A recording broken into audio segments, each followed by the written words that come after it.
Ce soir. Nous élevons ton nom, nous magnifions Seigneur Jésus ton nom, nous glorifions ton nom, Papa. Reçois toute la gloire, reçois toute la louange. Remercions le Seigneur pour le premier jour, tout ce que nous avons enseigné, tout ce que le serviteur de Dieu nous a enseigné, il nous a parlé, parce que le thème de notre séminaire, c'est être chrétien dans les derniers jours, défis, implications et avantages. Et le serviteur de Dieu qui nous a enseigné, il a décortiqué un peu, il a parlé des différentes caractéristiques, il a parlé de tout ce qu'on peut observer pendant les derniers temps. Alors, levons-nous voir et rendons grâce au Seigneur pour toutes ces choses. Rendons grâce au Seigneur parce que le Seigneur nous a donné la grâce d'écouter ces choses pendant qu'il est encore temps, afin que nous puissions nous préparer. Alors, levons-nous voir et levons-nous voir. Remercions le Seigneur, lui qui nous donne cette grâce-là, de pouvoir nous préparer, parce que le Seigneur nous aime, il ne veut pas que ses enfants périssent. Alors, il met ses programmes en œuvre pour nous enseigner, pour nous donner la grâce de nous discipliner, pour nous mettre des alertes afin que nous sachions, nous fassions en fait des contrôle sur nous-mêmes pour voir là où nous sommes, pour que nous examinions nous-mêmes, que nous examinions notre vie chrétienne. Alors, levons-nous voir, rendons grâce au Seigneur, rendons grâce au Seigneur pour tous ces enseignements que nous avons entendus. Nous avons parlé, nous avons entendu plusieurs trucs sur les différents, les caractéristiques des derniers temps. Nous avons parlé de plusieurs choses, l'amour de soi et tout ça. Ce sont des choses que du genre, même sans s'en rendre compte, nous adonnons même à ces gens de trucs sans nous en rendre compte. Mais le Seigneur nous donne la grâce pendant ce séminaire de pouvoir, le Seigneur nous rappelle encore ces choses afin que nous puissions examiner nos vies, afin que nous puissions du genre corriger ces habitudes au cas où nous avons encore ces vices en nous. Alors élevons nos voix et remercions le Seigneur pour cela. Remercions le Seigneur pour cela. Rendons-lui toute la gloire, rendons-lui toute la grâce. Il a été avec nous le premier jour. Il a été avec nous le premier jour. Il a inspiré son serviteur qui nous a parlé. Alors élevons nos voix et rendons grâce au Seigneur pour cela. Rendons-lui gloire pour cela. Ton nom est infiniment grand, que ton nom est infiniment grand. Ta majesté s'élève au-dessus des cieux. Que ton nom est infiniment grand, que ton nom est infiniment grand, que ton nom est infiniment grand, infiniment grand. Ta majesté s'élève au-dessus des cieux, que ton nom est infiniment grand. Que ton nom est infiniment grand, oui, tu es grand. Que ton nom est infiniment grand. Ta majesté s'élève au-dessus des cieux, que ton nom est infiniment grand. Oh Dieu, très haut, oh Dieu, très haut, que ton nom est infiniment grand.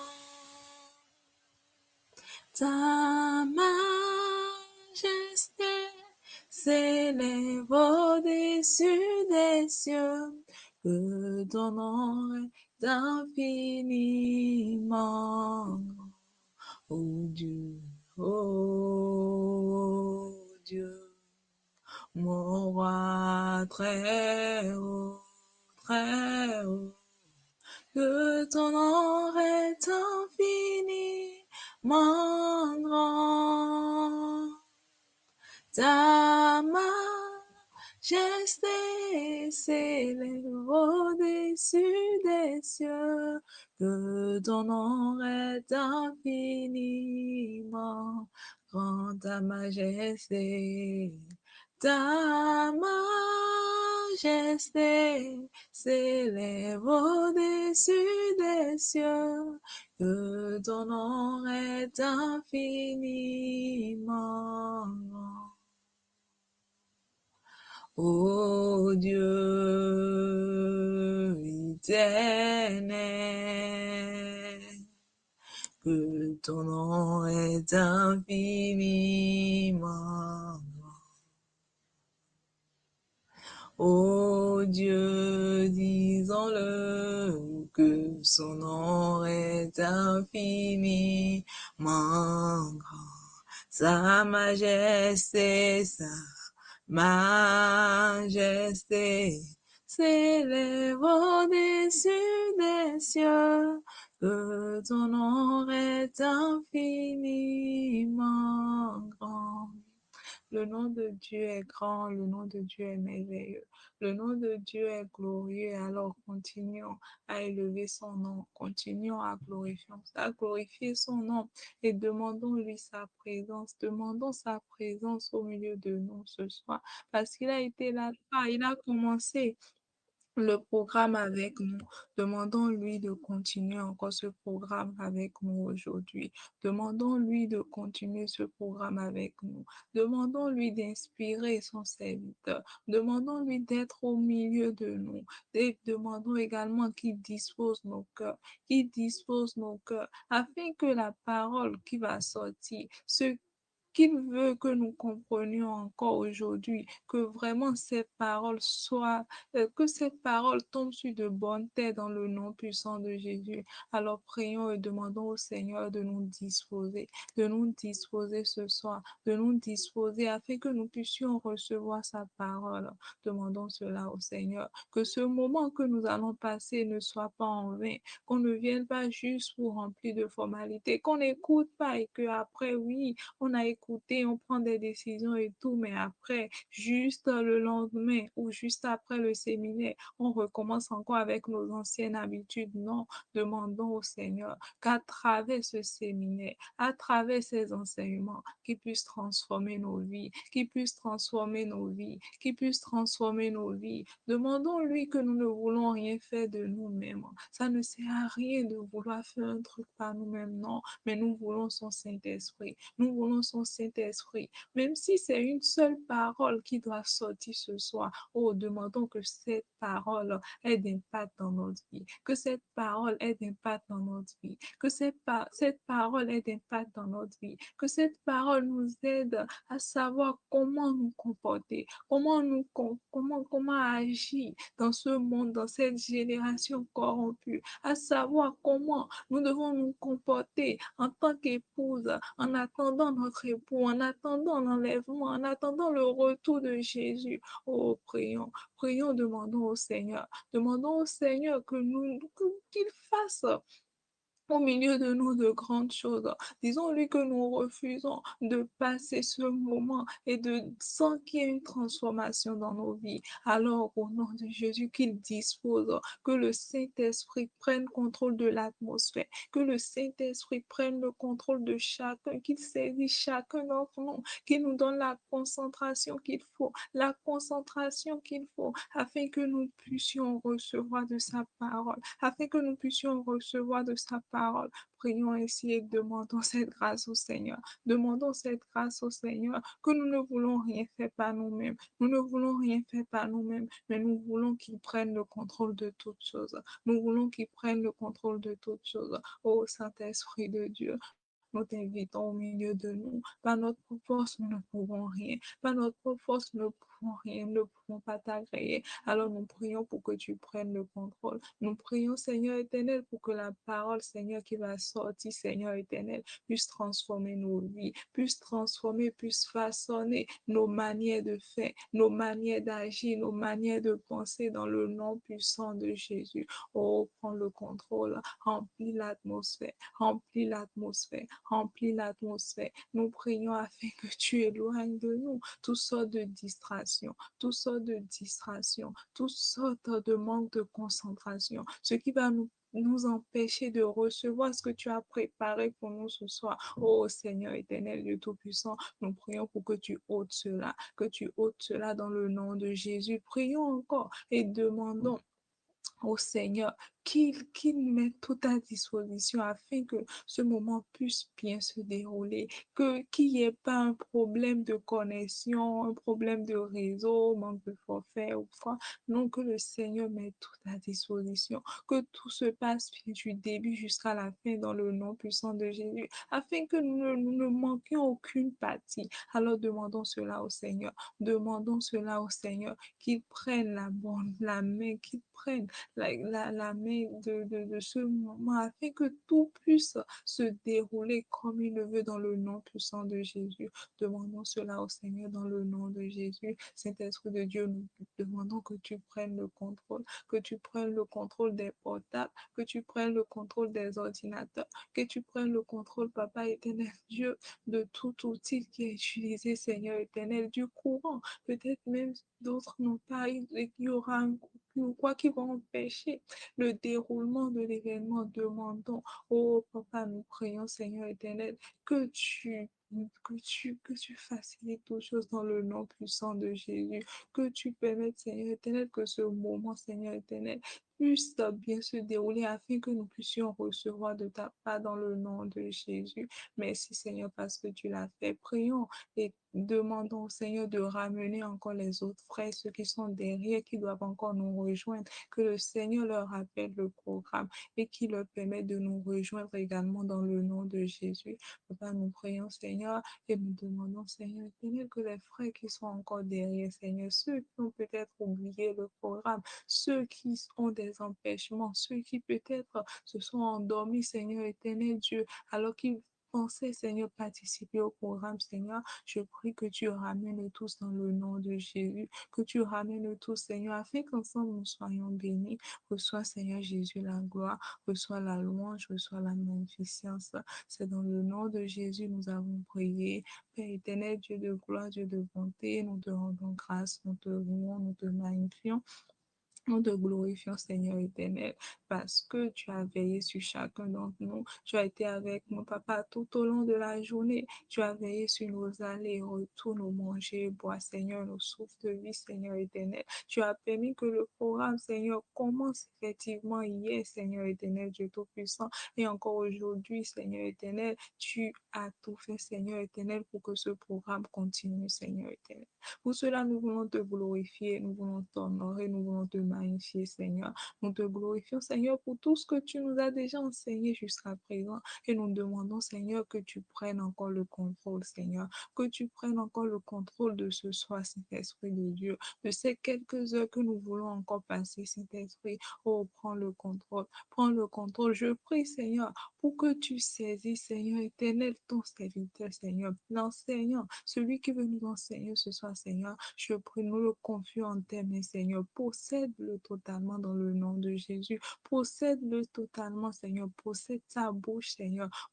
Possède, Seigneur éternel, ses pensées, Seigneur éternel Dieu. Afin, Seigneur, qu'il puisse donner, qu'il puisse libérer ce qui vient de toi dans le nom de Jésus. Qu'il ne soit pas influencé, Seigneur, par rien d'autre que par ton esprit dans le nom puissant de Jésus. Et qu'à travers la parole que tu mets dans sa bouche, Seigneur, que nous soyons bénis, que nous soyons fortifiés, Seigneur éternel. Oh, Seigneur éternel, je prie également. Je remets chaque membre, Seigneur, chacun de ceux qui voulons écouter, Seigneur éternel. Oh, Papa, que l'impact, Seigneur éternel, soit palpable dans nos vies, dans le nom de Jésus. Que l'impact, Papa, soit palpable dans nos vies, dans le nom de Jésus. Saint-Esprit de Dieu, nous te confions tout. Nous te remettons le devant de toutes choses, Saint-Esprit, prends le contrôle. Permets aux autres frères qui sont derrière également de nous rejoindre. Reçois toute la gloire. Merci parce que tu l'as fait. C'est dans le beau et précieux nom de Jésus-Christ nous avons prié. Amen. Amen. Amen. Comme ça a été dit hier, bon, je rappelle encore le thème du séminaire.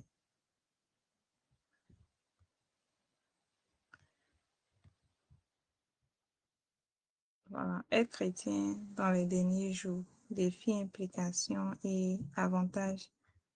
Et le frère Gildas Agosso, je pense, on l'a présenté hier. Il a commencé par nous enseigner sur les caractéristiques des derniers temps. Et une chose que moi j'ai retenue sur l'enseignement, sur tout ce qui a été dit hier, c'est vraiment les causes, au fait, genre tout ce qu'on peut observer pendant 7 ans que nous... Et nous voyons même que dans ces derniers temps, nous voyons même que toutes les caractéristiques qui ont été énumérées hier sont déjà des choses qu'on remarque dans nos vies, même à l'église, parmi les frères et tout ça. Donc, le frère nous avait parlé de l'amour de plusieurs choses, l'amour de l'argent, l'amour de soi-même, l'amour du plaisir au détriment de Dieu, et tout ça. Et je, je prie vraiment que suite à ce séminaire, que Dieu nous donne vraiment la grâce de pouvoir examiner nos vies, que Dieu nous donne la grâce de pouvoir examiner nos vies, de pouvoir, comme David l'a dit, de demander au Seigneur de nous sonder, de sonder notre cœur, du genre que nous nous mettons réellement à nu devant le Seigneur. Je prie que ce soit que nous disposons totalement au Seigneur, que nous, pendant que l'enseignant sera en train de parler, que nous ne pensons pas peut-être à un frère qui a peut-être tel comportement et autrement, mais que tout ce que le frère sera en train de nous dire ce soir, que nous les portons sur nous-mêmes, afin de laisser le Saint-Esprit nous parler sur notre vie, nous parler sur les failles en nous, sur ce que nous-mêmes nous devons corriger, afin que ce séminaire soit bénéfique pour chacun d'entre nous. Donc, sans plus tarder, je vais laisser la parole au frère Gilda Sagosu pour la suite de son message. Merci. Donc, je vous laisse la parole, frère Gildas. Ok, merci, sœur, et bonsoir à tous. Père, dans le nom de Jésus, nous te remercions encore une fois. Et nous remettons cette séance entre tes mains. Je déclare que ma langue est conduite par le Saint-Esprit. Chacune des paroles qui sont conduites par le Saint-Esprit dans le nom de Jésus. Nous déclarons que nos cœurs, nous qui sommes ici, ceux qui vont écouter cet enseignement après, nous déclarons que tous nos cœurs sont disposés pour recevoir le message que tu as préparé pour nous dans le nom de Jésus-Christ de Nazareth. Amen.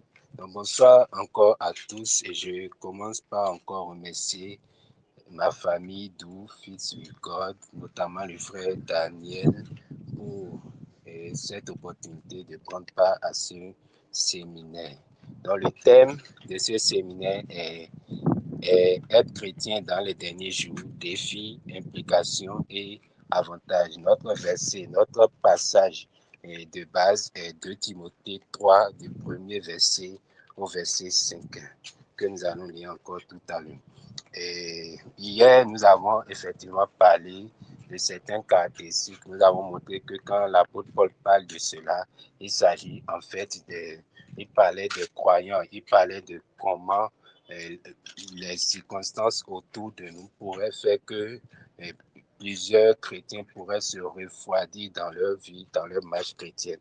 Et comme il est important, effectivement, comme cela a été mentionné précédemment, que nous puissions faire, parce que quand l'apôtre Paul disait cela à Timothée, Ce n'est pas pour qu'il puisse juger ses frères autour de lui, c'est plutôt pour que lui-même, il soit préparé. Parce que dans la suite, l'apôtre Paul lui a donné une recommandation à lui-même. Parce que dans chaque parole de l'Esprit de Dieu, donc ce n'est pas pour qu'on puisse se juger autour de nous, mais c'est vraiment pour que nous puissions faire une rétrospection sur nous-mêmes. Parce que nous avons vu effectivement que ce risque est partout. Nous tous, parce qu'il y a tellement de défis qui se présentent aujourd'hui. Nous tous, nous sommes. C'est pourquoi nous avons trouvé hier notre remède qui est comprimé la communion avec les frères qui sèchent le Seigneur de cœur pur. Nous devons privilégier cette communion, la prière et la méditation. Nous avons vu comment ces différents éléments peuvent nous aider. Aujourd'hui, nous allons poursuivre et nous allons voir l'Église dans les derniers jours, mais sa relation avec le monde autour de nous. Donc, nous allons parler beaucoup de la persécution, la persécution de l'Église, la persécution des croyants. C'est aussi une caractéristique, donc quand nous parlons de être chrétien dans les derniers jours, nous devons savoir ce qu'est aujourd'hui au Bénin, c'est vrai, nous jouissons d'une certaine liberté par la grâce de Dieu. Nous devons savoir aussi ce que la Bible dit à propos de la persécution. Nous devons savoir ce qui est en train de se passer ailleurs. Et cela va certainement nous réveiller aussi dans notre marche chrétienne et va nous motiver à agir et à faire plus pour le Seigneur aujourd'hui avant qu'il ne soit trop tard. Et nous allons commencer rapidement par lire 2 Timothée 3 du premier verset au verset 5. Si quelqu'un est là, que la personne nous aide, s'il vous plaît. 2 Timothée 3 du premier verset au verset 5. Donc, je lis 2 Timothée 3 du premier verset au verset 5. Sache que dans les derniers jours, il y aura des temps difficiles, car les hommes seront égoïstes, amis de l'argent, fanfarons, hautains, blasphémateurs, rebelles à leurs parents, ingrats, irréligieux, insensibles, déloyaux, calomniateurs, intempérants, cruels, ennemis des gens de bien, traîtres, emportés, enflés d'orgueil, aimant le plaisir plus que Dieu, ayant l'apparence de la piété, mais reniant ce qui en fait la force. Éloigne-toi de ces gens-là. Nous allons commencer d'abord par définir ce que c'est que la persécution. La persécution, dans le dictionnaire, on dit que c'est un type d'oppression consistant à appliquer à une personne ou un groupe de personnes des mesures ou des traitements injustes, violents ou cruels pour des raisons d'ordre idéologique, politique, religieux, social ou racial. Donc, c'est une forme d'oppression, une forme de violence. Vous voyez qu'on applique sur une personne, notamment à cause, dans notre contexte, à cause de sa foi. Et dans notre contexte, pour être encore plus spécifique, à cause de sa foi chrétienne. Il faut savoir que le christianisme est la religion la plus persécutée dans le monde.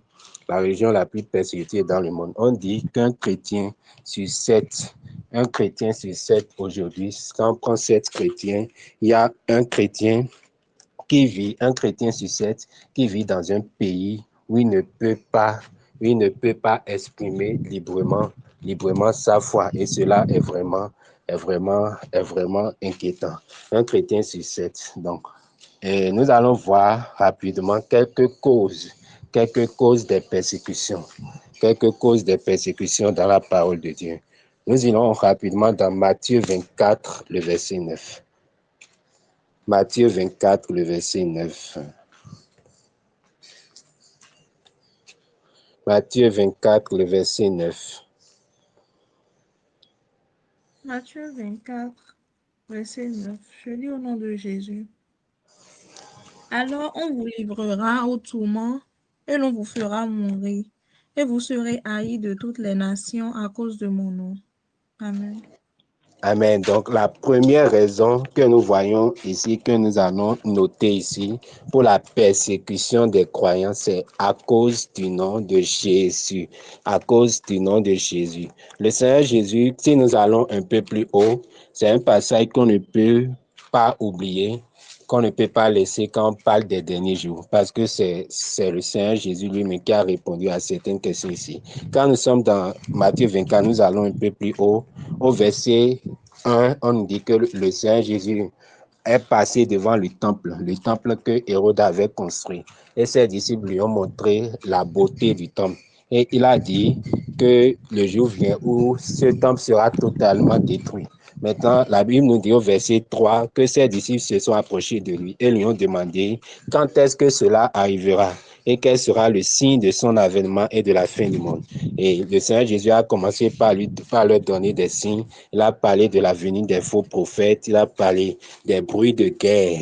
Et voilà. Et après, au verset 9, il a dit, alors on vous livrera au tourment et l'on vous fera mourir et vous serez haïs de toutes les nations à cause de mon nom. Et hier, nous avons vu que quand le Seigneur parle, ou bien quand nous sommes dans la Bible, il faut savoir à qui cette parole est adressée. Est-ce qu'elle est adressée à Israël? Est-ce qu'elle est adressée au monde en général? Ou bien si la parole est adressée à l'Église. Mais cette fois-ci, quand nous regardons, la Bible dit, alors on vous livrera au tourment et l'on vous fera mourir et vous serez haïs de toutes les nations à cause de mon nom. Nous voyons clairement là que qui porte le nom de Jésus, c'est l'Église. Donc, cette parole est adressée aux croyants, à ceux qui s'identifient au Seigneur Jésus. C'est l'Église. Donc, ce n'est pas les Juifs en particulier. Donc, cette parole est adressée à l'Église. Donc, la première raison pour laquelle nous serons persécutés, c'est à cause du nom de Jésus. Si nous nous identifions au Seigneur Jésus, c'est à cause de son nom qui est mentionné sur nous, parce que nous nous identifions à lui. Donc, c'est la première raison pour laquelle nous serons persécutés dans le monde, selon ce que la Bible dit. Si nous allons rapidement dans Matthieu 5, du verset 10 au verset 12. Matthieu 5, du verset 10 au verset 12. Matthieu 5, du verset 10 au verset 12. Matthieu 5, le verset 10 au Au verset verset 12. 12. Je lis au nom de Jésus. Heureux ceux qui sont persécutés pour la justice, car le royaume des cieux est à eux. Heureux serez-vous lorsqu'on vous outragera, qu'on vous persécutera et qu'on dira faussement de vous toutes sortes de mal à cause de moi. Réjouissez-vous et soyez dans l'allégresse, parce que votre récompense sera grande dans les cieux, car c'est ainsi qu'on a persécuté les prophètes qui ont été avant vous. Amen. Alléluia. Ce passage est encore plus intéressant. La deuxième raison pour laquelle nous serons persécutés, selon ce que la parole de Dieu nous dit, est que nous sommes des envoyés de Dieu, tout comme les prophètes. C'est Dieu. Nous sommes des envoyés de Dieu. Nous avons été envoyés par Dieu dans ce monde. Voilà, tout comme les prophètes qui nous ont précédés l'ont été. Et c'est le Seigneur Jésus qui parle ici. C'est pourquoi il a jugé le christianisme. Le Seigneur Jésus ne nous a rien caché. Il n'a pas fait de double jeu avec nous. Il ne nous a pas caché ce qui nous attendait. Vous voyez, c'est au début. C'est juste au début de sa prédication dans Matthieu 5. Donc, c'est juste au début de son ministère, les premiers enseignements qu'il a donnés. Donc, il parle en même temps de la persécution. Il n'a pas caché cela. Ce qui veut dire que les promesses d'un christianisme tout rose, et le Seigneur n'a pas fait cela. Donc, il a parlé ouvertement de la persécution dès le début. Et il a dit, heureux ceux qui seront persécutés pour la justice, car le royaume des cieux est à eux. Heureux serez-vous lorsqu'on vous outragera, lorsqu'on vous persécutera et qu'on dira faussement. Donc, on doit s'assurer que ce soit faussement. Faussement. Donc, il ne faut pas que nous-mêmes nous soyons trouvés fautifs. Que ce soit, même quand on nous accusera, on doit s'assurer que ce soit faussement. Vous voyez? Et qu'on dira faussement de vous toutes sortes de mal à cause de moi. Donc ça revient encore à cause du Seigneur Jésus. Il dit, réjouissez-vous, soyez dans l'allégresse parce que votre récompense sera grande dans les cieux. Car c'est ainsi qu'on a persécuté les prophètes qui ont été avant vous. Donc la deuxième raison, donc la première raison, c'est que nous, à cause du nom de Jésus, que nous portons, à cause de l'une des raisons pour lesquelles nous serons persécutés. La deuxième raison, nous sommes des envoyés de Dieu, tout comme les prophètes. Et nous irons dans Jean 15. Jean 15, du verset 18 au verset 20. Jean 15, du verset 18 au verset 20. Jean 15, du verset 18 au verset 20. Je lis Jean 15 au nom de Jésus. Le verset 18. Si Au le verset. monde, oui. Si le monde vous hait, sachez qu'il m'a haï avant vous. Si vous étiez du monde, le monde aimerait ce qui est à lui. Mais parce que vous n'êtes pas du monde et que je vous ai choisi du milieu du monde, à cause de cela, le monde vous hait. Souvenez-vous de la parole que je vous ai dite. Le serviteur n'est pas plus grand que son maître. S'ils m'ont persécuté, ils vous persécuteront aussi. S'ils ont gardé ma parole, ils garderont aussi la vôtre. Amen. Amen. En fait, je prie que le Seigneur ouvre vraiment notre intelligence pour que nous puissions comprendre tout ce que le Seigneur dit. Chaque fois que le Seigneur Jésus parle de persécution, il parle toujours d'une joie en fait qui devait nous animer. Donc la raison que nous voyons ici, c'est que nous ne sommes pas du monde. La Bible dit, si vous étiez du monde, le monde aimerait ce qui est à lui. Nous sommes, nous sommes peut-être nés ici au Bénin ou bien sur cette terre, mais notre citoyenneté est des cieux. Vous voyez, donc nous ne sommes pas du monde. Et la Bible nous dit que le Seigneur Jésus lui-même, en tant qu'exemple parfait, vous voyez, lui-même, il a été persécuté, il a été haï. Donc, cela ne va pas, nous ne devons pas maintenant commencer par nous apitoyer sur notre sort parce que le monde nous hait maintenant. Non, nous ne devons pas commencer par nous apitoyer sur notre corps parce que le monde nous hait. Et même les persécutions du monde ou bien la rébellion du monde, voilà, ça doit être un signe que nous menons une vie chrétienne, une vraie vie chrétienne, que nous sommes vraiment des disciples de Seigneur Jésus, parce qu'il a dit que le serviteur n'est pas plus grand que le maître. Donc, si le maître même a été persécuté, qui est-il serviteur pour ne pas être persécuté?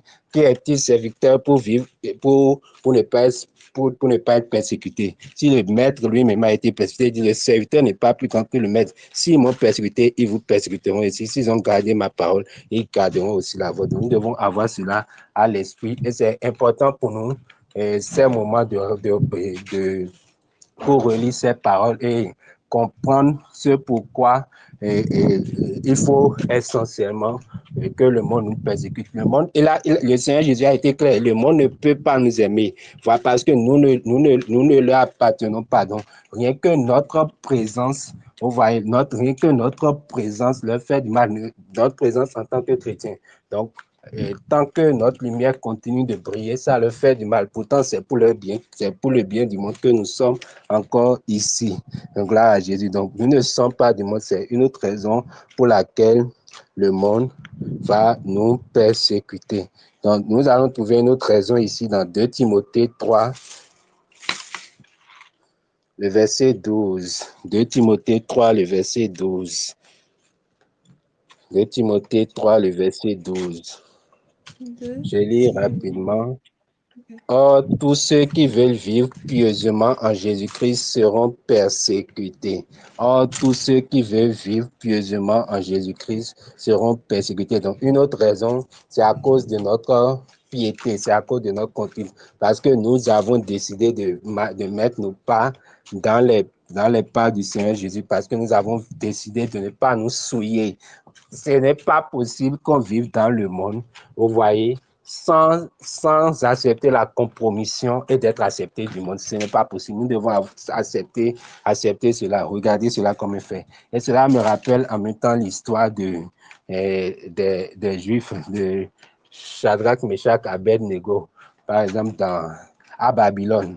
À Babylone. Donc, c'était un milieu fortement païen. Donc, c'était tout le peuple qui devait s'incliner. Vous voyez qu'ils devaient se prosterner pour adorer l'image pour adorer l'idole. Mais les trois ont dit qu'ils ne vont pas le faire. Ils ont appelé le roi.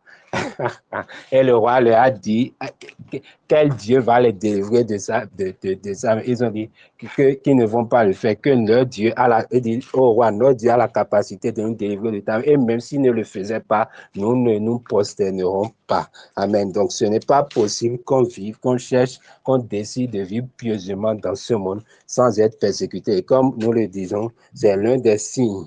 Être persécuté, être la rébellion du monde. Quand le monde commence à se rebeller, à se rebeller contre nous, c'est un signe que nous vivons vraiment une vie qui plaît au Seigneur Jésus.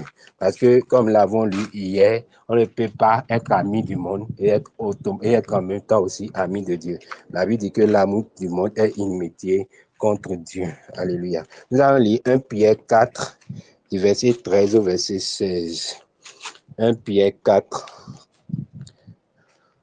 1 Pierre 4, du verset 13 au verset 16. Si quelqu'un trouve, la personne peut m'aider, s'il vous plaît. Ouais.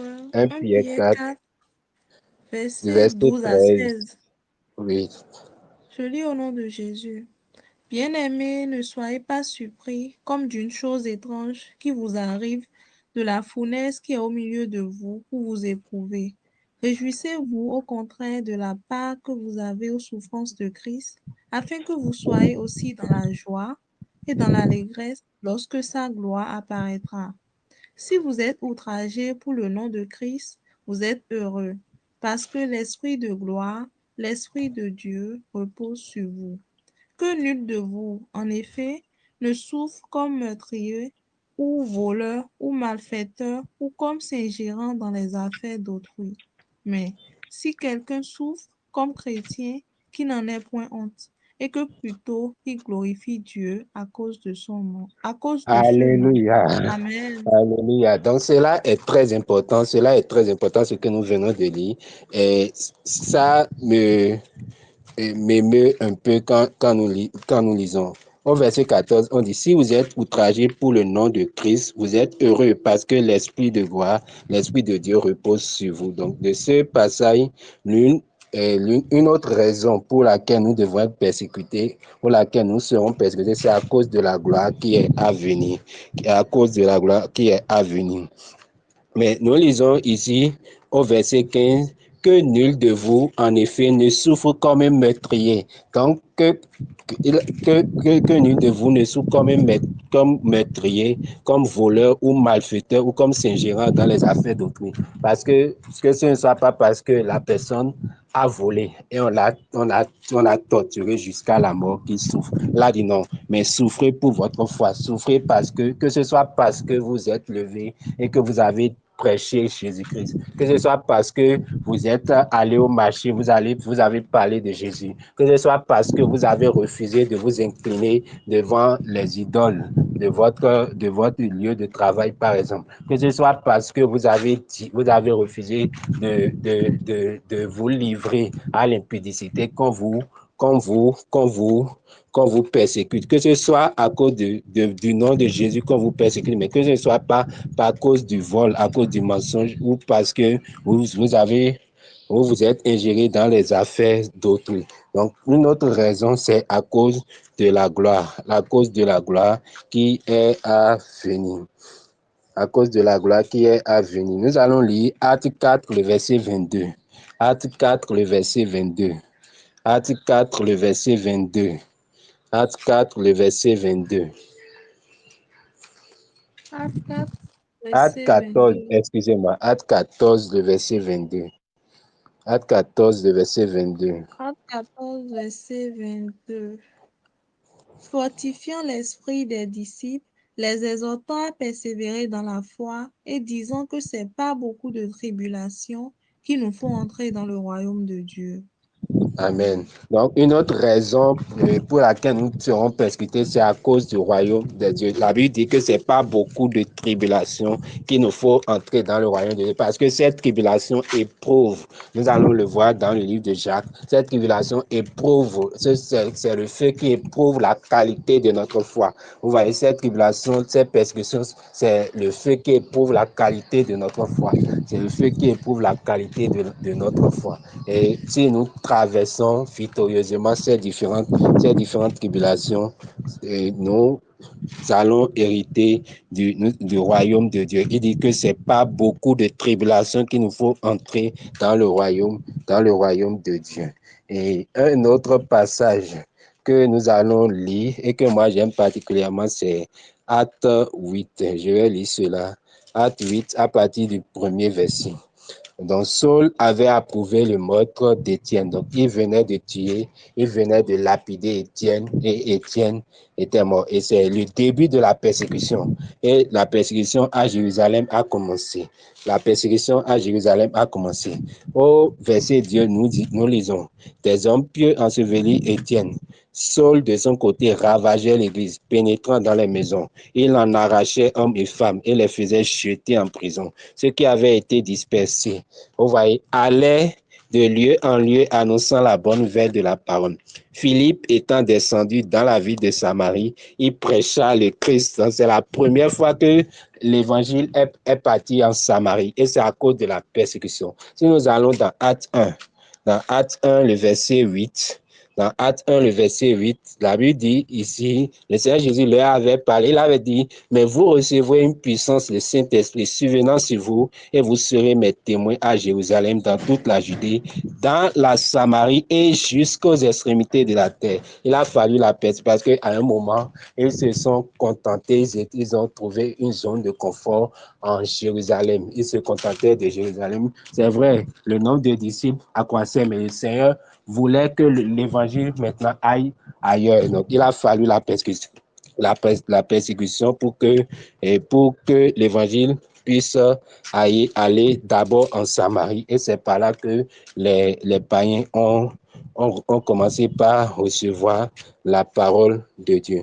Donc, la persécution peut être un moyen pour nous propulser dans le plan de Dieu. Si nous allons au verset 26, c'est après cette persécution donc, que Philippe a ensuite été envoyé à l'eunuque éthiopien. Un ange du Seigneur s'adressant à Philippe lui dit, lève-toi et va du côté du midi sur le chemin qui descend de Jérusalem de Gada. Il se leva et partit. Et voici un Éthiopien, un eunuque ministre de Candace, reine d'Éthiopie, et surintendant de tous ses trésors, venu à Jérusalem pour adorer, s'en retournait assis sur son char. L'Esprit dit à Philippe, avance et approche-toi de ce char. Et comme nous connaissons l'histoire, Philippe, l'eunuque éthiopien, était en train de lire un passage du prophète Ésaïe qui ne comprenait pas. Et Philippe lui a expliqué la parole et il fut baptisé. Et l'histoire nous raconte que c'est ce eunuque éthiopien qui a apporté l'évangile après par la prédication de l'apôtre Matthieu. Donc, avec l'apôtre Matthieu, ils sont repartis en Éthiopie. C'est par eux que l'évangile a été annoncé, est venu en Afrique. C'est par eux que l'évangile est venu en Afrique. Donc, la persécution a créé un mouvement très rapide dans la diffusion de l'évangile aussi. Donc, Dieu peut le faire. Et c'est la même chose que le Seigneur aussi a dit dans Matthieu 14, Matthieu 24, le verset 14. C'est la même chose que le Seigneur a dit dans Matthieu 24, le verset 14. Nous lisons, la Bible dit, d'abord il dit, et parce que l'iniquité se sera accrue, donc c'est à la suite de tout ce que nous avons dit. Il dit, et parce que l'iniquité se sera accrue, la charité du plus grand nombre. Au verset 9, d'abord, il a dit, alors on vous livrera au tourment et l'on vous fera mourir. Donc, il a parlé des persécutions. Donc, nous avons dit, c'est pour les croyants, ses disciples. Donc, et nous, aujourd'hui. Il a dit au verset 14, donc, dans ces moments de tribulation, dans ces moments de persécution, il a dit, qu'est-ce que va se passer? Il a dit, cette bonne nouvelle du royaume sera prêchée dans le monde entier pour servir de témoignage à toutes les nations. Alors viendra la fin. Alléluia. Donc, ce sera dans les moments de cette persécution, que l'évangile continuera à s'étendre et ira partout à la surface de la terre. Il a dit, cette bonne nouvelle du royaume sera prêchée dans le monde entier pour servir de témoignage à toutes les nations. Alors viendra la fin. Donc, la persécution aussi peut être pour propulser dans le plan de Dieu, ou bien pour répandre l'évangile plus rapidement. Et cela est visible aussi. L'apôtre Paul, quand les autorités romaines l'ont convoqué, voilà, ce fut un moment pour lui, pour qu'il puisse prêcher à Agrippa, pour qu'il puisse prêcher à l'autorité romaine même. Vous voyez, donc la persécution peut permettre aussi à ce que l'évangile, le Seigneur peut permettre cette persécution aussi pour que l'évangile puisse aller très vite. puisse aller très vite. Donc, nous allons voir ensuite, maintenant, l'État, donc autour de nous, l'état des chrétiens, l'état du christianisme dans certains pays. Aujourd'hui au Bénin, comme nous le disons, nous avons, et par la grâce de Dieu, nous jouissons d'une certaine liberté. Nous allons voir l'état du christianisme dans certains pays autour de nous. Déjà, ces dernières années, le 15 février 2015, on a retrouvé 21 chrétiens en Libye. 21 chrétiens en Libye qui ont été décapités. Et parmi ces 21 chrétiens, il y avait 20 Égyptiens. 20 Égyptiens et un Ghanéen. 21 chrétiens qui ont été décapités pour leur foi en Égypte. Cela nous va nous amener en Égypte. Aujourd'hui, quand nous sommes dans... Aujourd'hui, quand nous allons, il y a un musée en Égypte, il y a un musée aujourd'hui en Égypte où ces 20 personnes, on a exposé leurs photos. Et il y a aujourd'hui, on nous dit qu'il n'y a pas seulement 20 boîtes dans le musée, il y a plus de 20 boîtes. Et quand on demande aux chrétiens du lieu, ils disent que c'est pour les suivants. Parce qu'ils savent que, voilà, il y aura toujours de suivants. Parce que le Seigneur Jésus avait déjà parlé de ces choses. Et quand nous allons en Égypte, il faut savoir que c'est l'apôtre Marc qui a apporté l'évangile en Égypte et que l'Église est la plus grande civilisation chrétienne de la région arabe. C'est la plus grande civilisation. Donc, dans le monde arabe, c'est l'Égypte qui contient le plus grand nombre de croyants. Le plus grand nombre de croyants. Et les chrétiens, ils connaissent beaucoup de discriminations et beaucoup d'agressions pour rien qu'à cause de leur foi. Au Burkina Faso, tout près ici, au Burkina Faso, le christianisme occupe juste le quart de la population de la population burkinabé. Donc le christianisme occupe juste le quart.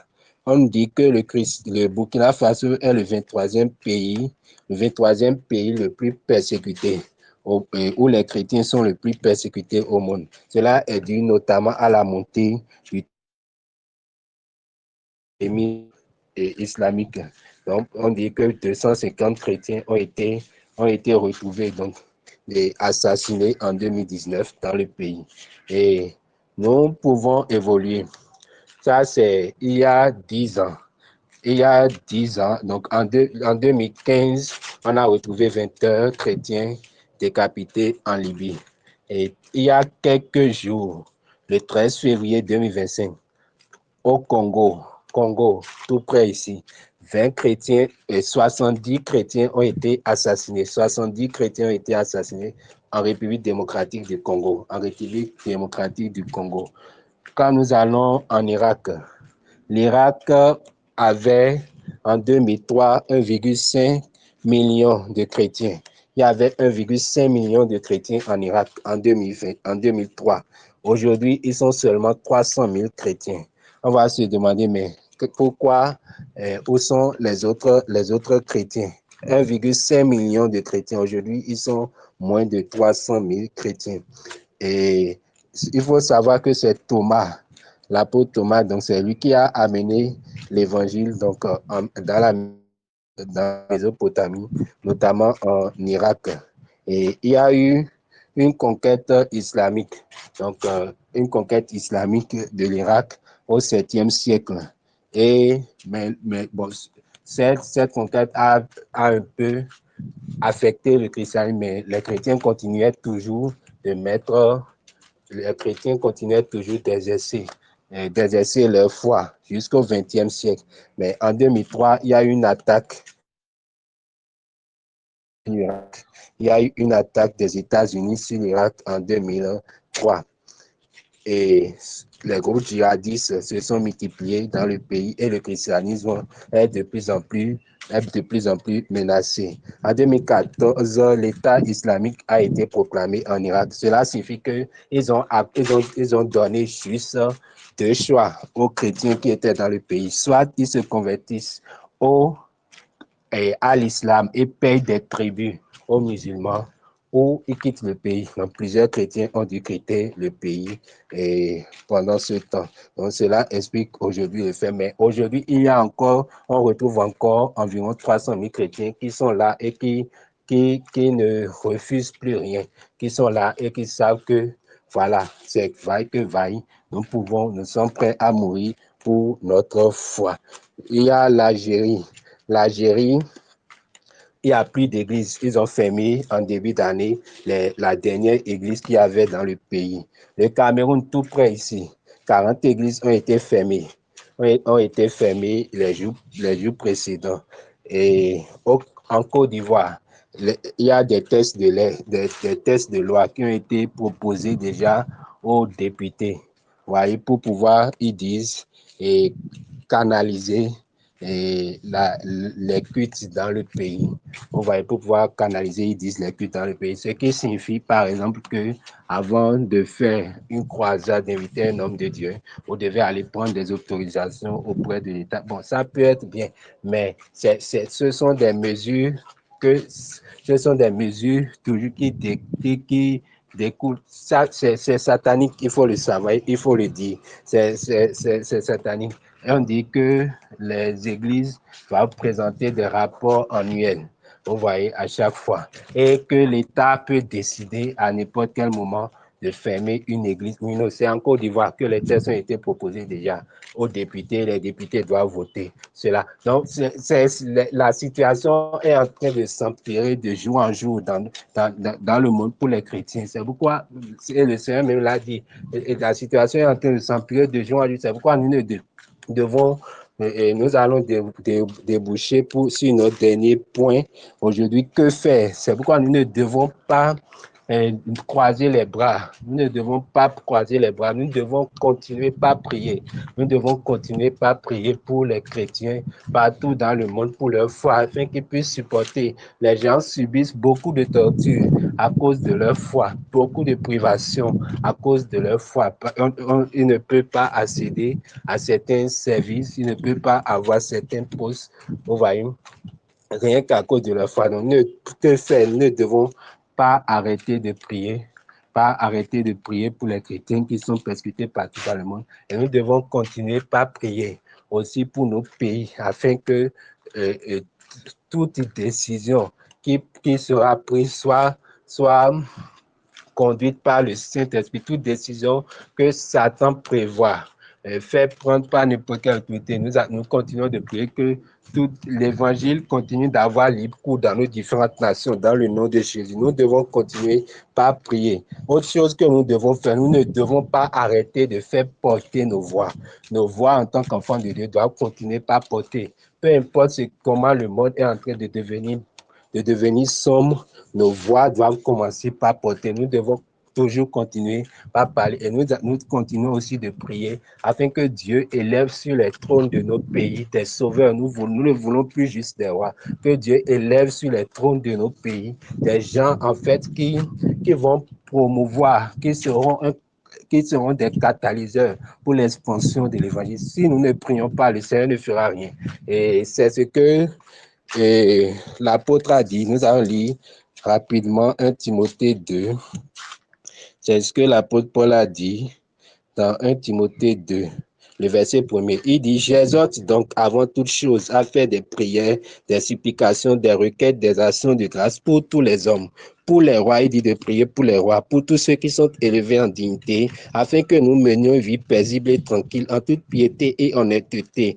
Il dit, cela est bon et agréable au Seigneur devant Dieu notre Sauveur, qui veut que tous les hommes soient sauvés et qui parviennent à la connaissance de Dieu. Il dit, afin que nous menions une vie paisible et tranquille. Ça veut dire que si nous ne prions pas, il est possible que notre manque de prière fasse que nous, dans nos pays, il est possible que la situation dans certains pays soit parce que les chrétiens n'ont pas prié, n'ont pas pris leur responsabilité de prier. Il dit de prier pour les rois et pour tous ceux qui sont élevés en dignité, de prier pour eux, pour leurs décisions, afin qu'ils puissent gouverner selon la sagesse de Dieu. Vous voyez, et nous devons prier pour eux et déclarer que l'influence de Satan sur leurs décisions est annulée dans le nom de Jésus. Il dit prier pour eux afin que nous puissions mener. Il dit la qualité de vie que nous allons mener dans nos pays dépend de la prière que nous allons faire pour nos dirigeants. Donc, c'est important pour nous de continuer de prier pour eux.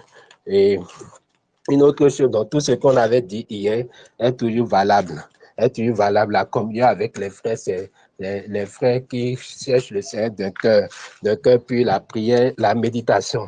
La méditation est très importante parce que tous ces passages que nous avons lus, si nous comprenons vraiment que la persécution est dans le plan de Dieu pour nous et que cela nous garantit juste nous garantit d'entrer, nous garantit le royaume de Dieu. Cela, si nous savons que, si nous méditons constamment sur ces paroles et nous rappelons que notre Seigneur lui-même, que nous suivons lui-même, il a été persécuté. Vous voyez, et quelle persécution nous allons chercher à échapper à cela. Donc, vous voyez, quand nous méditons à ces choses, ça nous aidera à affronter plus facilement les choses et à ne pas désister. La persécution peut être dans tout, peut-être dans nos lieux de travail, ou bien c'est partout, c'est partout. C'est partout. Dans certaines administrations, peut-être, on demande il y a, voilà, tu refuses par exemple à cause de ta foi de ne pas te souiller, de ne pas céder aux avances du patron, etc., etc. À cause de ta foi et à cause de cela, on te refuse la promotion ou tout ça. C'est une forme de persécution. Tout ça pour pouvoir refuser de tomber de faire le mal. Vous voyez, de désobéir au Seigneur et de préférer ne pas avoir de promotion à cause de ta foi. C'est parce que tu as pris le temps de méditer. C'est parce que tu sais qu'il y a une récompense. C'est parce que tu as eu le temps de méditer. Ces paroles sont vraiment restées en toi. C'est pourquoi c'est important pour nous de méditer. C'est important pour nous de prier. Non seulement pour les pays dans lesquels les chrétiens sont persécutés, mais aussi pour nos pays. Et nous déclarons que l'évangile continue d'avoir l'écoute dans nos pays, dans le nom de Jésus. Nous déclarons que qu'au béni la parole de Dieu continue de s'étendre librement dans le nom de Jésus. Nous déclarons que l'évangile se répand facilement au Bénin dans le nom de Jésus. Donc, c'est important non seulement de prier pour ces pays où les chrétiens sont persécutés, mais aussi pour le Bénin. Maintenant, une autre chose que nous devons faire, c'est de profiter de notre liberté. C'est un élément très important. Nous devons profiter de notre liberté pour faire avancer rapidement. Nous devons profiter de notre liberté pour faire avancer rapidement l'évangile. Voilà, donc nous sommes libres aujourd'hui. Nous avons encore la possibilité de parler de Jésus sur les réseaux sociaux. Nous devons en profiter. Nous avons encore la possibilité d'aller au marché, de prêcher l'évangile. Nous devons en profiter. Nous avons encore la possibilité de donner des traités aux gens, de donner des traités aux gens publiquement. Nous devons en profiter pour faire avancer l'évangile très rapidement, sachant que le temps est vraiment court. Une autre chose que nous devons faire, c'est l'unité. Nous devons vraiment être un. Nous devons vraiment être un et nous soutenir, parce que c'est ce que le Seigneur Jésus a demandé dans Jean 17.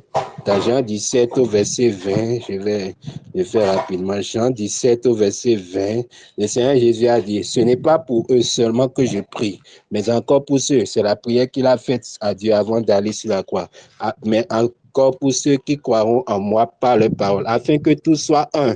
Comme toi, Père, tu es en moi, comme je suis en toi, afin qu'eux aussi soient un en nous, pour que le monde croit que tu m'as envoyé. Donc, à cause de cette unité, notre unité, il faut vraiment qu'on soit un, qu'on se soutienne en tant que croyants, parce que nous sommes tous exposés. C'est notre destin commun sur cette terre. Vous voyez, donc il faut vraiment qu'on soit un.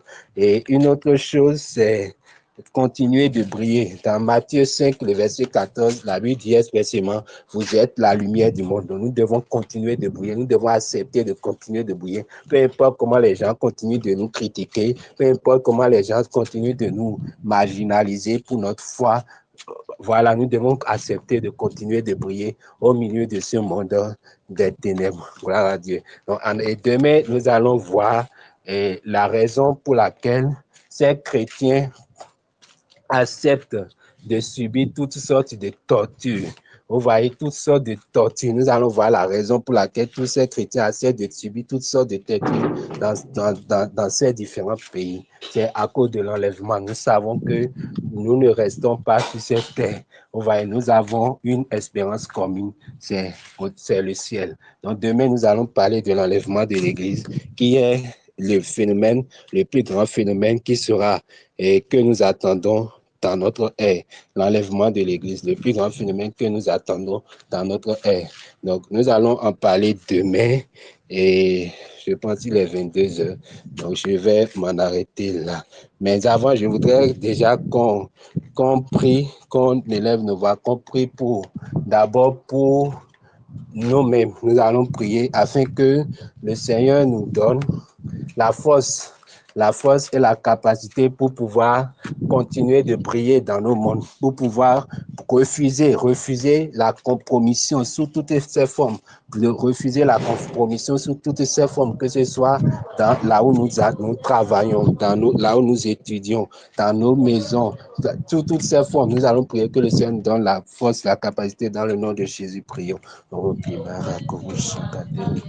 Père, dans le nom de Jésus, nous te prions de nous donner la capacité, la force, oui, pour pouvoir résister, pour pouvoir continuer de briller dans le monde, pour pouvoir refuser la compromission sous toutes ses formes, dans le nom de Jésus. Au nom de Jésus, nous allons prier. Nous allons prier pour les chrétiens qui sont persécutés partout dans le monde. Nous allons déclarer que le Seigneur les soutient, qu'ils ne fléchissent pas, dans le nom de Jésus, qu'ils sont fortifiés, dans le nom de Jésus, qu'ils sont fortifiés, dans le nom de Jésus, qu'ils sont fortifiés, dans le nom de Jésus. Et nous déclarons que le Seigneur continue de faire croître l'évangile, parce que la Bible a montré que dans plusieurs fois, la persécution a permis encore à l'évangile de croître. Nous allons prier que dans ces pays, le Seigneur fortifie les chrétiens dans le nom de Jésus. Père, dans le nom de Jésus, dans tous ces pays, en Irak, en Palestine, en Corée du Nord, nous prions dans tous ces pays où les chrétiens sont persécutés, nous prions afin que tu les fortifies dans le nom de Jésus et que l'évangile continue toujours de croître dans le nom de Jésus. Au nom de Jésus, nous avons prié. Nous allons prier pour nos nations, pour nos nations, pour nos nations. Nous allons prier pour les dirigeants et nous allons déclarer que l'emprise de Satan est brisée sur eux dans le nom de Jésus. Toute décision qu'ils prendront, est conduite par le Seigneur dans le nom de Jésus. Nous allons déclarer que toute emprise de Satan sur nos dirigeants est brisée dans le nom de Jésus. Et nous déclarons que l'évangile continue de croître au Bénin dans le nom de Jésus. L'évangile continue de croître au Bénin. Nous déclarons que les enfants de Dieu prennent leur place, nous prenons nos responsabilités et nous faisons croître l'évangile. Nous profitons de tout ce que nous avons, de tous les moyens dont nous disposons aujourd'hui et nous faisons croître l'évangile à une vitesse plus rapide au Bénin dans le nom de Jésus. En déclarant que l'évangile croît rapidement au Bénin dans le nom de Jésus. Nous, les enfants de Dieu, nous prenons notre responsabilité et nous faisons croître l'évangile dans le nom de Jésus-Christ de Nazareth, dans les villes, dans les villages, dans les régions les plus reculées, dans le nom de Jésus. Dans le nom de Jésus, nous avons prié. Nous allons prier maintenant pour que le salut parvienne aux dirigeants dans le nom de Jésus-Christ de Nazareth. Que les dirigeants soient sauvés dans le nom de Jésus, de nos nations. Oui, nous déclarons que le salut leur parvient. Le salut leur parvient. Le salut leur parvient. Dans le nom de Jésus-Christ de Nazareth, le salut parvient maintenant aux postes les plus élevés de nos pays dans le nom de Jésus. Père, dans le nom de Jésus, nous prions pour nos dirigeants de nos différents pays. Nous déclarons que le salut leur parvient, le salut leur parvient, le salut leur parvient. Dans le nom de Jésus, le salut leur parvient. Dans le nom de Jésus. Au nom de Jésus que nous avons prié. Amen. Merci pour ce deuxième jour. Demain, nous poursuivons et nous allons parler de l'enlèvement de l'Église, qui est la principale raison pour laquelle nous acceptons, pour laquelle plusieurs chrétiens acceptent de subir ce qu'ils subissent, et pour laquelle nous aussi, nous devons accepter de continuer de faire porter le nom de Jésus plus haut. Merci. Merci beaucoup, Frère Gildas, pour l'enseignement de ce soir. J'espère que tous vous avez été bénis comme moi. Si j'aimerais encore que nous élevons nos voix pour insister dans la prière, que nous rendons grâce d'abord au Seigneur, confions-lui son serviteur, l'enseignant de ce soir. Demandons au Seigneur de le bénir davantage, que le Seigneur lui donne la double portion de ce qu'il a déversé sur nous ce soir dans le nom de Jésus, qu'il puisse grandir davantage dans la connaissance du Seigneur. Prions, confions-lui dans les mains du Seigneur. Que le Seigneur loin davantage dans le nom puissant de Jésus. Continuons à prier, prions pour nos vies, prions pour notre cœur, que ces paroles que nous avons entendues nous ont parlé aujourd'hui sur la persécution. Et nous avons vu que la persécution, c'est un truc normal dans la vie d'un chrétien. Mais est-ce que nous sommes réellement persécutés? Est-ce que nos actes, parce que la parole de Dieu nous dit que nous ne sommes pas de ce monde. Alors si nous ne sommes pas de ce monde, c'est normal que, au fait, nos comportements, nos agissements frustrent ceux qui sont de ce monde.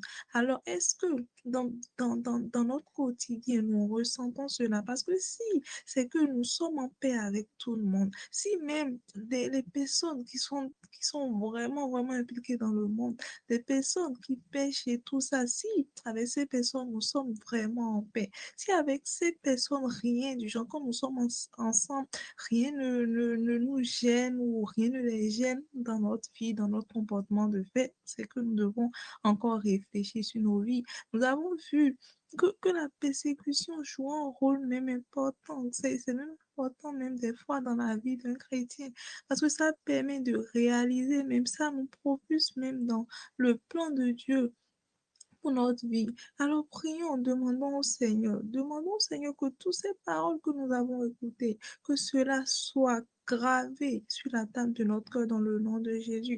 Et quand nous allons nous laisser, que Dieu nous donne encore, que Dieu nous parle encore sur ces messages, que Dieu nous rappelle encore ce message et qu'il nous montre au fait à partie des choses que nous devons encore corriger dans nos vies. Prions et remettons, confions notre cœur dans les mains du Seigneur, confions toute notre vie entière dans les mains du Seigneur. Demandons la grâce d'accepter de supporter la persécution. Parce que souvent, quand nous commençons par être persécutés, quand ce sont les parents, quand ce sont les camarades, nos proches qui commencent par s'éloigner, pas parler mal ou autre, non, qu'est-ce que nous faisons? Nous commençons par nous plaindre. Mais est-ce que c'est la bonne attitude à avoir? Est-ce que c'est la bonne attitude à avoir? Est-ce que nous ne devons pas, la parole de Dieu nous dit de prier même pour nos persécuteurs. Est-ce que nous faisons cela? Est-ce que nous prions pour nos persécuteurs? Nous avons lu, Dieu nous dit d'être heureux quand nous sommes persécutés. Au lieu de nous plaindre, nous devons nous confier vers le Seigneur. Nous devons nous confier sur le Seigneur. Nous devons avoir nos regards fixés sur le Seigneur. Alors prions pour supporter la tentation, pour supporter la persécution. Quand la persécution viendra à nous, ou peut-être même nous sommes déjà dans la persécution, prions. Demandons au Seigneur de nous donner la grâce de supporter la persécution dans le nom de Jésus. Et prions pour toutes ces personnes qui sont persécutées. Oh, nous avons la grâce dans notre pays, dans nos divers pays. Nous avons la liberté d'expression, la liberté de religion. On peut parler comme on veut, on peut évangéliser, on peut faire des caravanes, toquer des portes, aller parler de Jésus. Mais c'est une grâce, c'est une grâce. Remercions le Seigneur pour cette grâce-là. Remercions le Seigneur pour cette grâce-là. Et mettons dans nos prières ces personnes, ces pays où les chrétiens ne peuvent même pas exprimer, ne peuvent pas exprimer. Oh, ils ont envie de sortir, de parler de Jésus, de parler des merveilles que Jésus fait dans leur vie, mais ils sont incapables. Ils ne peuvent pas le faire parce que, du genre, c'est au risque de leur vie. Oh, prions le Seigneur et demandons au Seigneur de les fortifier. Que le Seigneur les fortifie, que le Seigneur les fortifie. Demandons la grâce afin que l'évangile du Seigneur soit propagé dans le monde entier dans le nom de Jésus. Que l'évangile du Seigneur soit propagé dans le monde entier dans le nom de Jésus. Dans les fins fonds des villes, dans les fins fonds des villages. Oh, que tout le monde puisse entendre parler de Jésus dans le nom de Jésus. Prions et prions encore j'aimerais encore qu'on prie pour nos vies. Tout à l'heure, quand l'enseignant était en train de parler, et nous avons lu également dans Pierre, dans un ou deux Pierre, genre, la souffrance, nous devons souffrir les persécutions.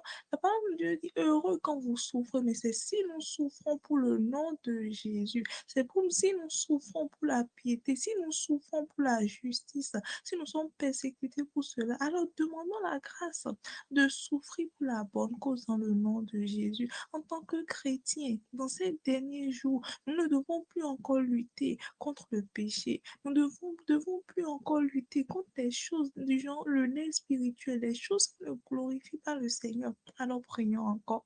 Demandons au Seigneur,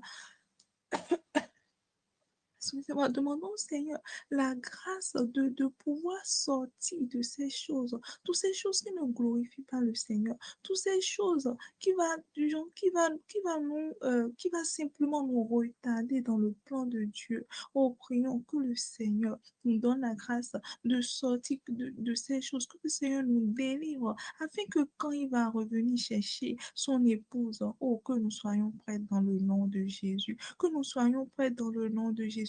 Parce que ici, quand on parle de la persécution, on ne parle pas de quand peut-être tu as insulté quelqu'un, quand tu as, du genre, tu as mal parlé à quelqu'un, et ou du genre, quand tu te comportes mal envers les autres et tout le monde est révolté contre toi. Non, mais ça, il ne s'agit pas de ça, mais il s'agit du fait que nous soyons justes. Du genre, on nous maltraite injustement à cause de notre foi. On nous maltraite, on nous traite injustement. On dit du genre, on ment sur nous, on fait des choses, on fait injustes sur nous à cause de notre foi, à cause de notre condition. Mais oui, il faudrait réellement qu'on s'assure que ce soit faussement, que ce qu'on fait de nous est injustement. Alors prions pour que réellement nous soyons dignes de Christ, que nous soyons dignes de Dieu, que nous représentons réellement Christ sur cette terre dans le nom puissant de Jésus. Élevons nos voix, prions, prions, débarrassons-nous ce soir de tout, parce que le Seigneur va revenir bientôt. Il peut revenir à ce moment même où nous sommes en train de prier. Oh, rassurons-nous qu'il n'y ait rien du monde en nous, qu'il n'y ait rien du monde en nous, qu'il n'y ait rien du monde en nous, qu'il n'y ait rien qui nous empêche d'être enlevés si Christ revenait maintenant.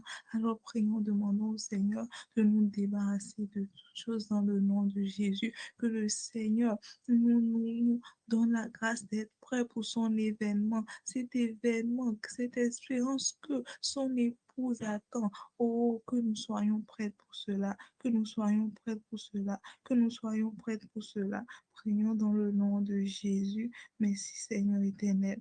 Prions, levons nos voix, rendons grâce au Seigneur.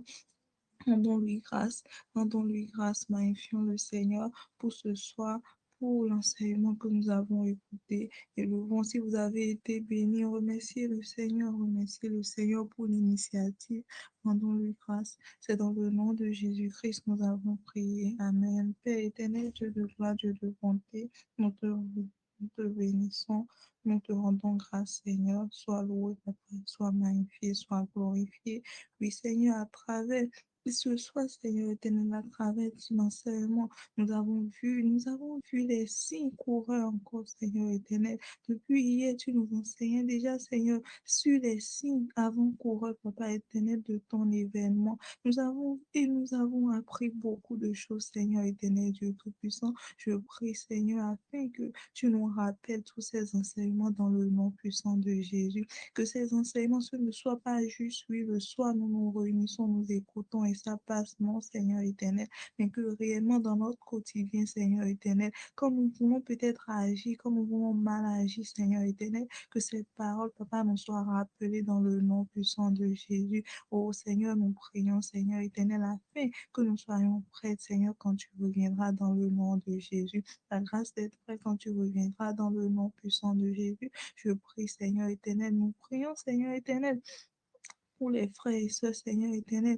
qui sont dans les pays, Seigneur éternel, où ils n'ont pas la liberté de s'exprimer, Seigneur. Ces personnes, Seigneur éternel, qui sont maltraitées, Seigneur, qui sont tuées, Seigneur éternel, à cause de leur foi, Seigneur. Oh, Papa, nous prions, Seigneur, pour que tu les consolent, Seigneur. Nous prions pour que tu les encourages, Seigneur. Ne permets pas, Seigneur éternel Dieu, qu'ils supportent et qu'au dernier moment, Seigneur, ils faillissent. Non, Seigneur éternel. Mais au contraire, nous prions, Seigneur, afin que tu changes le cœur des dirigeants, Seigneur éternel. Que tu touches le cœur des dirigeants, Seigneur, afin que ces personnes également puissent témoigner de ta gloire dans le nom puissant de Jésus.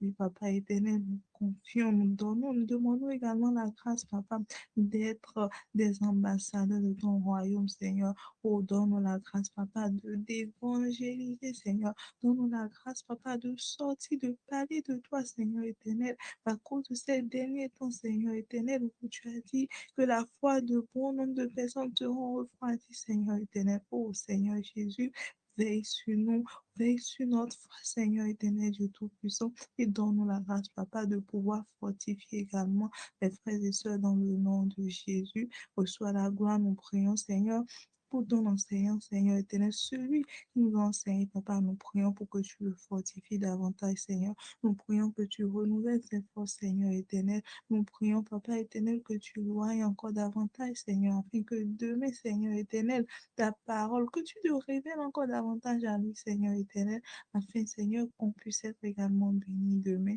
Merci, Jésus. Merci pour tout ce que tu fais. Reçois toute la gloire, reçois toute la louange, reçois toute la magnificence. C'est dans le bon et précieux nom de Jésus-Christ, nous avons prié. Amen. Amen. Donc, merci beaucoup à tous pour avoir participé au second jour de ce séminaire. Donc, comme le frère le disait, euh, vers la fin de sa prise de parole, demain, ce sera le dernier jour. Je m'en prie de nous connecter également à 21 heures pour apprendre encore sur cet événement, ce grand événement à laquelle plusieurs d'entre nous, bon, presque nous tous, hein, nous voulons tous être enlevés, nous attendons tous le retour du Seigneur. Donc, connectons-nous pour plus apprendre sur cet événement et savoir comment mieux nous préparer. Donc, soyez tous bénis et à demain par la grâce de Dieu.